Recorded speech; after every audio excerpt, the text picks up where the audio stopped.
Salut tout le monde, c'est Ginji, on se retrouve pour le dernier conseil que je vais donner. Et du coup, pour le dernier conseil, j'ai encore un truc que j'ai oublié de dire, qui était très important par rapport à la sécurité émotionnelle. Mais je pense que c'est quelque chose que vous avez déjà, vous vous en doutez déjà de ce que je vais dire. Draguer en personnage? Non. Juste non.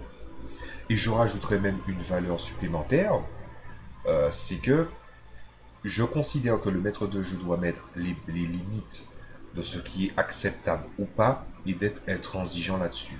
N'importe quelle personne qui est à ma table sait que si jamais il fait ça, il n'y a pas de piqûre de rappel. Ces gens, tu l'as dans le cul. Tu es éjecté, tu es en dehors de la table. Maintenant que c'est fait, alors le dernier conseil qu'il a donné, c'est le conseil le plus absurde qui soit. Et vous allez le comprendre dès que je vais dire le titre, c'est Adopte l'échec. Ah mon Dieu, mais qu'est-ce que c'est que cette merde?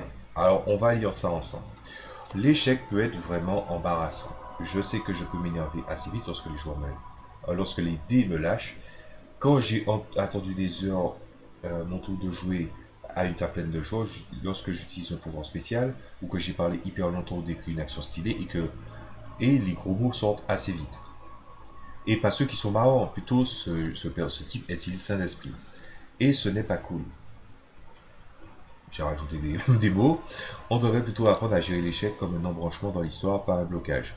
Pourquoi est-ce que j'ai raté? Sinon, ça va devenir chiant. Pourquoi mon jet d'évitation n'a pas fonctionné? Pourquoi je n'ai pas réussi à crocheter cette serrure? Pourquoi j'ai été vu? Qui a pigé que j'étais le trait? Quelles autres options pourrais-je explorer? Certains systèmes sont construits comme ça par défaut. Apocalypse World, par exemple, dont j'ai entendu du bien aussi. Euh, Et il donne la possibilité d'influencer l'univers de jeu, quel que soit le jet de dés, et pas simplement à échouer à faire perdre de points de vie aux monstres. C'est génial, on devrait adopter cette manière de penser par défaut. Nous devons voir nos échecs comme un contretemps et expliquer pourquoi notre personnage n'a pas atteint son objectif. Nous devons comprendre qu'un revers, ce n'est pas la fin du monde. Nous devons comprendre qu'un revers, ce n'est pas la fin du monde, c'est tout ce qu'il faut garder. Le reste, c'est à chier. Alors, ne devenez pas comme cette personne. C'est le conseil que je vous donnerai en plus. C'est pas adopter l'échec. Ne devenez pas comme cette personne. Point à la ligne. Je vais vous expliquer pourquoi. Donc, pourquoi est-ce que j'ai raté? C'est la phrase la plus stupide et la plus imbécile que j'ai jamais entendue. Alors, on va faire ça tous ensemble. Allez. Voilà. Et oui, c'est pour l'aider. Hein. Voilà, qui est sur mon lit bien tranquillou. Donc, ça, c'est pour lancer les dés. Ceci est un dé 100. Il y a un dé 10 aux unités et un dé 10 aux dizaines. 2 zéros indiquent 100 parce que le minimum ne peut être 0 dans un jet de dés. Vous avez 88% de chances de réussir. Ça a fait 67. J'ai réussi. Pourquoi est-ce que j'ai réussi? C'est parce que les bases ont déjà été définies par le jeu. La résolution est déjà amenée. C'est-à-dire que l'essentiel des habilités, des compétences, des modificateurs, en fonction de la résolution, si c'est en un temps ou en deux temps, l'opposition qui est en face, déterminera si j'ai réussi ou si j'ai échoué. Pourquoi est-ce que j'ai échoué? Mais personne ne doit se poser cette question, c'est stupide. T'as pas compris le jeu de rôle sinon. Parce que tu peux traiter ça avec les dés, tu peux traiter ça avec les cartes, tu peux traiter ça avec des jetons, tu peux traiter ça avec des valeurs fixes. On n'en a rien à foutre. Pourquoi tu as échoué? C'est pas une question qu'on se pose, évidemment, c'est un manque de bon sens. Pourquoi mon jet d'intimidation a raté? Mais parce que, connard, t'avais une valeur à faire, tu devais faire soit au-dessus, soit en dessous, ou égale, ou, enfin, c'est rare que tu dois faire une valeur égale, mais soit tu fais la valeur au-dessus, ou le score maximum, ou en dessous et le score maximum, et que tu as échoué. Personne ne se pose ces questions-là, c'est débile. Pourquoi j'ai pas réussi à cocher les CO? Pourquoi j'ai été vu? Qui a pigé que j'étais le traître? Qui a pigé que j'étais le traître? Voilà. Et la dernière question qu'il a posée, c'est quelles sont les options quelles autres options pourrais-je explorer? Mais couillon, quand tu dois explorer des possibilités, tu les explores avant d'agir. et pas après. Tu as une situation, tu te devais de la traiter. Si tu subis une situation, tu as échoué parce qu'on te l'a imposé et que tu as échoué au jet. C'est pas compliqué. Et pourquoi et quelles autres options tu pourrais explorer, tu les explores avant de faire ton jet. Et pas au moment où tu as échoué. Je me rappelle, j'ai déjà vu des joueurs qui ont déjà fait ça, mais il a une plus haute valeur d'esquive que sa valeur de pouvoir parer. Il décide de parer au lieu d'esquiver. Ben, c'est évident que si tu fais un jet de 1 à 47% et que tu échoues, c'est moins bon que si tu fais un jet de 1 à 75% et que tu réussis. La valeur la plus haute, c'est 1 à 75. Pourquoi tu n'as pas pris le 75 pour pouvoir esquiver? Pourquoi tu as préféré parier avec tes 47%? Quel était le paramètre pour ça? Ben, il y a des événements qui feraient qu'il vaut mieux parier qu'esquiver. Il y a des jeux qui fonctionnent comme ça. Mais des fois, tu ne le sais pas avant. Donc pourquoi tu viens t'encombrer avec des questions? Si vous avez échoué, vous devez adopter l'échec. Mais adopter l'échec, ça se tient juste à cette unique phrase du vous devez comprendre que échouer un jet, c'est un contretemps et que ce n'est pas la fin du monde. Des fois, ça peut être la fin de votre perso. Mais l'adoption de l'échec, c'est pas une philosophie en fait. C'est un état de fait. Tu as échoué. Est-ce que tu peux te rattraper? Il y a des moments où tu ne peux pas te rattraper. Ça s'est passé, tu passes à autre chose. Est-ce que tu peux faire mieux par la suite? Ben, si tu travailles tes caractéristiques, tu montes tes compétences, tu vas dans un certain sens. Sauf que j'ai déjà eu des joueurs aussi qui ont déjà fait ce truc de, pas d'adopter l'échec, mais j'ai eu des joueurs qui, à chaque truc qu'ils échouaient, ils décidaient de combler les lacunes et ils devenaient tellement moyens qu'ils étaient mauvais, sur le long terme. Ben voilà, vous devez accepter l'échec, pas adopter l'échec. Et là où je trouve que justement c'est du gros foutage de gueule, c'est qu'il te prend le modèle d'Apocalypse World et il te dit on devrait penser comme ça par défaut. Mais chaque système de jeu a son expérience que l'auteur avait voulu retransmettre. Est-ce que tu es en train de dire que tout le monde devrait jouer à Apocalypse World? Et si tel est le cas, pourquoi tu prends l'exemple qui n'est pas trop relatif à Apocalypse World par défaut pour ensuite avancer Apocalypse World? C'est que tu as trouvé un jeu qui était plus adéquat avec ta façon de penser de lâche et que tu n'es pas prêt à accepter les autres jeux. Dans ce cas, ne donne pas de conseils vis-à-vis de ça, puisque tu n'es même pas capable d'accepter l'échec. Il a dit quelque chose qui est contradictoire. Et en plus de ça, si tu écoutes le fait d'être meilleur joueur, être meilleur joueur, ça relève des fois du fait d'avoir passé la première étape. La première étape, c'est-à-dire que vous vous êtes assis autour d'une table et que vous dites, vous avez décidé de jouer à tel jeu, avec telle configuration, telle ambiance, pendant telle période. Mais vous avez réussi. Quelqu'un qui n'aime pas les dés ne va pas jouer des jeux avec des dés. Les gens qui disent souvent qu'ils n'aiment pas les dés, ils continuent à jouer à des jeux avec des dés. Pourquoi? Ben parce que finalement, ben, c'est pas qu'ils n'aiment pas les dés, c'est que ce sont des mauvais perdants. S'ils n'aiment pas les dés, ils trouveront d'autres systèmes. Il y a des systèmes où tu prends des valeurs. Il y a même des systèmes d dés, comme par exemple le système Fate, avec 2 dés, c'est un D6, où il y a 2 facettes qui a plus, 2 facettes où c'est vide à égal, ou 2 facettes qui a moins. Et que du coup, les résultats permettent de raconter quelque chose, ou même que tu peux lancer une certaine quantité de dés, que tu gardes ce pool de dés. J'invente des trucs, hein. Tu gardes un pool de dés et tu décides d'appliquer les plus et les moins à un moment où tu trouves ça intéressant. Tu peux très bien faire comme ça aussi pour raconter une histoire.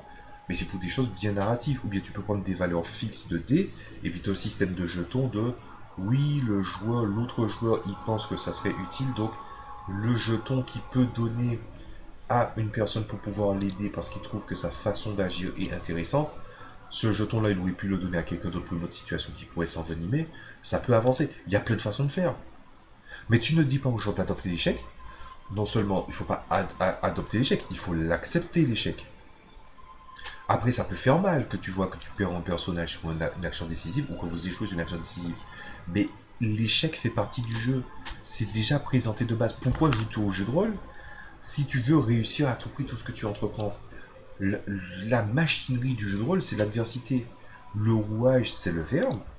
Mais comment tu résous ce verbe? Comment tu sais que finalement, si on prend en plus de ça le truc que c'est une espèce de grand pachinko, eh ben forcément, sur les ricochets des petites billes, pour qu'elles rentrent exactement là où il faut pour pouvoir ensuite la transformer en argent, mais si ça ne passe pas, c'est que ton truc n'a pas payé. Mais encore une fois, je rappelle ça aux gens, hein. Si un système utilise des dés, c'est que forcément tu as un capital que tu as déjà investi ou qu'on t'a donné à la naissance de ton personnage, j'entends. C'est-à-dire que pas mal de Warhammer V1, il y a pas mal de caractéristiques qui tout est tiré au hasard. Et donc du coup, quand tu vois que la majorité de tes caractéristiques sont entre 30 et 40 au début, bah, tu sais que comme c'est entre 30 et 40, tu sais que 30 et 40% de chance par défaut, surtout s'il n'y a rien en face, puisque c'est en deux temps, donc la personne agit puis l'autre personne doit réagir, bah, tu sais très bien que l'autre personne en face, elle va peut-être mettre une opposition, ou que toi, tes possibilités à toi sont mauvaises parce que tu n'y arrives pas, parce que tu n'as pas réussi à faire le jet. Il faut que tu acceptes l'échec, il ne faut pas adopter l'échec. Mais quand tu dois réfléchir au meilleur de ce que tu dois faire, tu dois le faire avant d'agir, pas après que tu aies agi et que tu échoues lamentablement. C'est évident enfin. Et tu ne prends pas surtout des exemples d'autres jeux pour dire oui mais c'est comme ça qu'on devrait faire. Ce qui est bien avec le jeu de rôle, c'est qu'il y a une multiplicité de façons de faire, et même quand un jeu de rôle ou un univers bien précis vous plaît, il y a plein de façons de l'interpréter avec d'autres systèmes. Et lui, il est en train de dire qu'on doit s'asseoir sur ça, mais va te faire enculer. Et puis c'est tout. Voilà. Par pitié, acceptez l'échec et comprenez que les valeurs qu'il y a sur vos dés, enfin sur vos fiches, excusez-moi, parce que tous les systèmes n'ont pas des dés, acceptez ce que vous avez sur vos fiches et reflète les performances de votre personnage. Sauf que, est-ce que ces performances sont absolues? Imaginez que quelqu'un a 104 et que le système est décent. Est-ce que tu suggères que parce qu'il a 104, ça veut dire que il n'a pas besoin de faire un jet, c'est une réussite automatique? Aucun jeu de rôle utilise ce système parce qu'en fait, l'absolu n'existe pas et qu'il n'y a aucun intérêt que, face à un adversaire trop fort, les joueurs se fassent rouler dessus sans possibilité de solution. Le jeu de rôle, c'est comme la vie. Il y a toujours plus de deux solutions à un problème. Mais il y a des moments à un instant T où le temps, les circonstances ou des forces qui sont en face de vous ne vous permettent pas de faire ce que vous voulez ou de pouvoir déployer votre plein potentiel. Et vous devez agir ou réagir. Et à ce moment-là, que vous réussissez ou que vous échouez, la question c'est est-ce que vous avez fait l'action appropriée, est-ce que vous avez fait la manœuvre appropriée, et est-ce que vous avez résolu ça en utilisant la meilleure des techniques ou la meilleure des façons, sur court, moyen et long terme. Ben ça, c'est des questions que normalement qui relèvent de la vie elle-même. C'est pas adopter l'échec, c'est accepter l'échec. Parce que accepter l'échec, c'est accepter qu'on a échoué, mais aussi de pouvoir en apprendre quelque chose. Et lui, il n'est même pas en train de dire qu'il accepte l'échec ou qu'il a adopté l'échec. Ce qu'il est en train d'avancer de par ce qu'il a dit, à moins que quelqu'un me dise que non, c'est pas ce qu'il a voulu dire, c'est parce que vous comprenez aussi, n'hésitez pas à le faire. Mais en gros, c'est plus ou moins comme s'il disait oui, en fait, je veux soi-disant donner des conseils aux joueurs. Le gars, il donne des conseils qui sont pro-MJ, il infantilise les joueurs, il est contradictoire. Parce que, pour moi, il n'y a rien de plus contradictoire de dire que tel jeu traite ça comme ça, il faudrait traiter ça comme ça, et que tu présentes d'autres façons de faire, que le jeu que tu présentes ne met pas ça comme ça. Et quand bien même il utilise le même système, la même façon de résoudre les jets, par exemple les jets de dés, ben, c'était l'intention de l'auteur de le traiter comme ça, parce que c'était son expérience. Et c'est quelque chose dont je parle de plus en plus. Il faut savoir traiter avec l'expérience adéquate. Sauf que l'expérience adéquate, c'est l'auteur qui la détermine. Et si vous avez choisi ce jeu, c'est que vous avez envie de la faire. Et c'est tout. Mais par pitié, le gars, il a bavé de la merde sur les 11 conseils. Il en avait qu'un seul qui était bon. C'était le numéro 7. C'est horrible. Voilà. Vous voulez un conseil? Acceptez l'échec. Je vais essayer de mettre des liens pour des vidéos qui pourraient vous aider, que j'ai déjà faites. Ou si j'ai vraiment d'autres vidéos, vaudra mieux. Il y a des trucs qui sont bien faits dans le domaine anglophone. Il faudra être anglophone pour certains trucs. Mais j'essaierai de voir s'il n'y a pas des moyens de vous aider par rapport à ça. Mais au travers de de ces 5 conseils que j'ai délibérément décidé de choisir, il y en avait des pires, il y en avait des mauvais qui continuent. J'ai pas pris les 5 pires, parce que si j'avais pris les 5 pires, mon cerveau ne le supporterait pas. Mais en, mais en vérité, est si j'ai une opinion à avoir sur le sujet qui a été donné, c'est que le mec, non, il n'a pas donné 11 conseils. Et quand tu vois qu'il n'y avait qu'un seul conseil qui était bon, les autres sont sujets à interprétation, ça encore ça va. Ou le bénéfice du doute, ça aussi ça va. Ou bien que l'essentiel de ces conseils sont mauvais, et elles sont mauvaises pour de très mauvaises raisons, mais d'où tu te permets de parler aux gens, de leur dire quoi faire. Et c'est ça que j'essaie de vous faire comprendre, c'est l'ultime conclusion que j'ai à vous donner par rapport à ce sujet. Vous savez, des gens comme moi qui parlent du jeu de rôle et qui parlent un petit peu de leur expérience, ils savent que c'est leur expérience. Quand il s'agit de pédagogie, d'état de fait ou autre chose, je le dis parce que j'ai de la transparence vis-à-vis de ça. Je ne prends pas mon expérience comme la valeur étalon, comme quelque chose de grand, pas parce que je me sous-estime, mais parce que je n'ai pas tout exploré. Pour l'alignement, par exemple, j'en ai parlé. L'alignement, j'avais une opinion sur l'alignement mauvais, de pourquoi c'est, enfin, pourquoi il n'y a pas intérêt à ce que les joueurs jouent ça, ou bien que toute la table doit être d'un alignement bien défini, et ou bien au pire avoir des neutres pour pouvoir contrebalancer. Je me suis rendu compte que non, j'avais une façon de penser qui n'était pas bonne. Pas parce qu'on m'a poussé à penser comme ça, mais parce que moi je l'ai interprété comme ça. Personne ne m'a dit comment gérer les alignements. Ah ben tu sais quoi, je me suis trompé et j'ai accepté de m'être trompé. Mais il y a des gens qui te donnent des conseils et qui ne sont pas, même pas foutus de voir à quel point les conseils qu'ils donnent ne sont pas adéquats vis-à-vis de ce qu'ils font. Et ils manquent cruellement de pertinence. Et le problème, c'est que moi je suis en train de parler de ça à titre d'expérience. Vous voyez, bon, je suis dans ma chambre, je suis tranquille, voilà, je vole de dé en alu sur un lit. Voilà, les gens, ils pourront accorder du crédit à ça ou pas, mais dès que c'est figé sur un site ou dès que c'est figé dans un livre, surtout dans un livre, parce que l'être humain a un rapport à la vanité et à l'expérience et à l'ancienneté, à partir du moment où des gens voient quelque chose dans un livre, ils sont amenés, pour les moins malins d'entre eux, ils sont amenés à y croire du comme faire. Remettez-vous en question, regardez la situation, regardez-la à nu, qu'est-ce que vous en pensez? Mais pourquoi vous pensez que c'est comme ça? Est-ce que vous avez des arguments? C'est pour ça que je dis aux gens, si vous avez des choses à dire, dites-les en commentaire. Parce que peut-être que j'aurais mal interprété quelque chose. Peut-être que ils auront une façon de voir les choses vis-à-vis d'une expérience.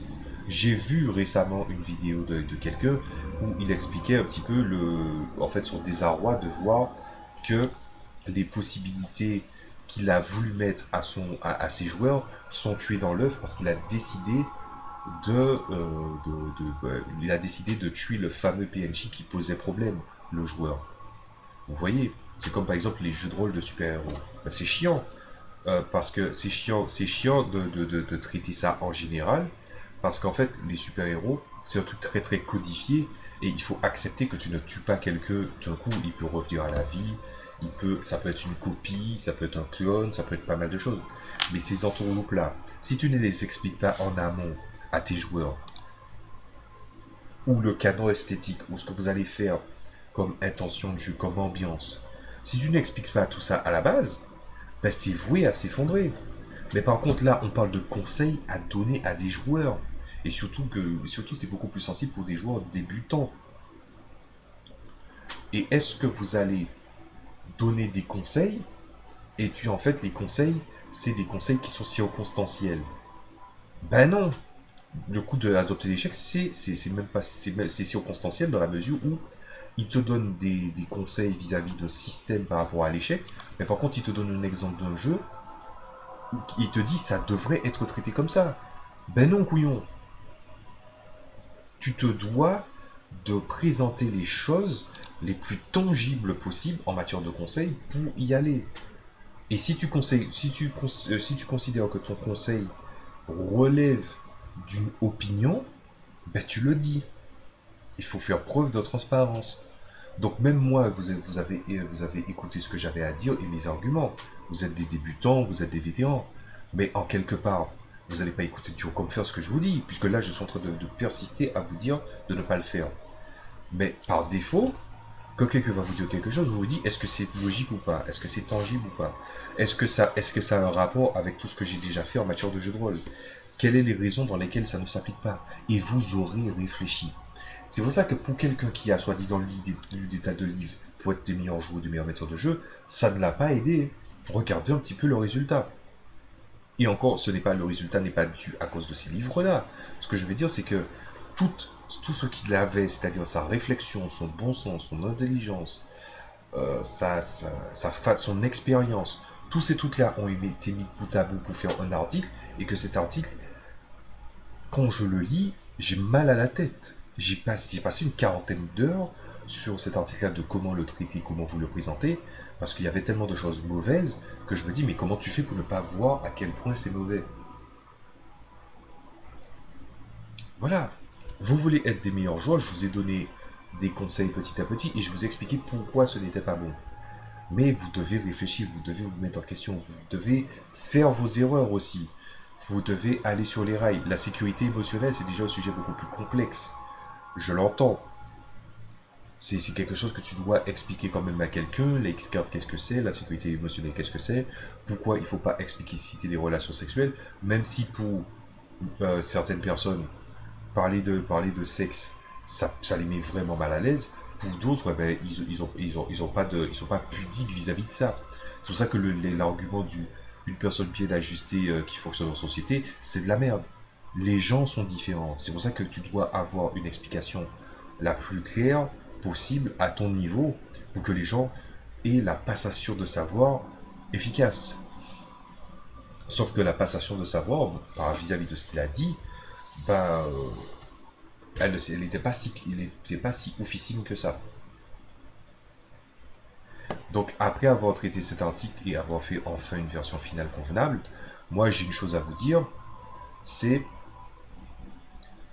franchement, je ne le dirai jamais assez, nous qui parlons de jeux de rôle ou des choses ou qui donnons des conseils, n'oublions pas qu'il y a des fois où ce qu'on dit ne peuvent pas s'appliquer.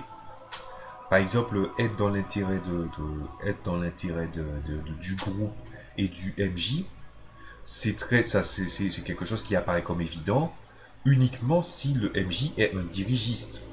C'est-à-dire qu'il décide qu'il sait déjà à l'avance qu'est-ce qu'il va vous faire subir et que votre application est faible. Parce qu'il faut vous introduire au jeu de rôle. Des fois, faire un scénario dirigiste vous permet de rentrer dans le jeu de rôle et de comprendre les mécaniques. Après, est-ce que c'est la meilleure méthode? Ben, à mon sens, vaut mieux déjà expliquer le jeu de rôle dans une situation telle que vous avez l'habitude d'interpréter, au lieu de faire du dirigisme.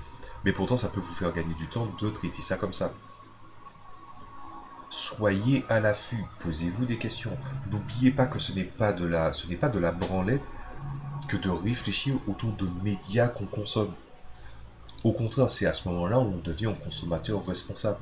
Est-ce que tu vas accepter les défauts d'un jeu ou pas? Et si tu acceptes les défauts d'un jeu, est-ce que ça veut dire que tu vas les laisser tels quels ou est-ce que tu vas les changer? J'en ai un petit peu parlé dans la vidéo où je disais qu'il y avait des choses, il y a des bégaiements du jeu de rôle parce que la personne a interprété la chose d'une certaine façon, alors qu'en fait il y avait des façons beaucoup plus simples de le faire et que le jeu de rôle n'est jamais interprété by the book à 100%. Posez-vous des questions. C'est vraiment ce qui me tient à cœur de vous dire là comme conclusion. Bien. Oh la vache, c'était compliqué. Bon, alors je vous dis à la prochaine fois pour d'autres vidéos. Là, c'était des vidéos bien riches, donc je pense que vous aurez vraiment pas mal de choses à voir. Ce que je vous dirais, c'est évidemment n'hésitez pas à partager ces vidéos si vous pensez qu'elles vous a aidé.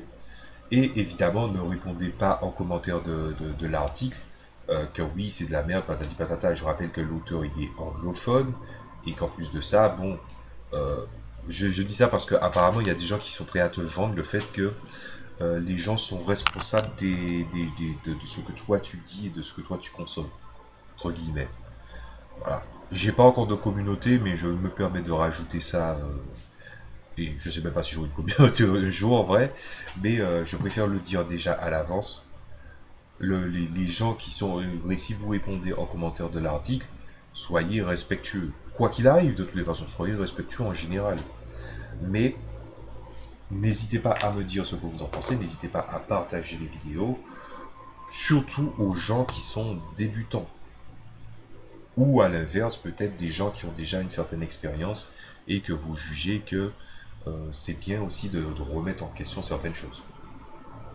Après, il faudra aussi montrer un petit peu de quoi je suis capable en tant que maître de jeu. Et ça va bientôt se faire. Voilà.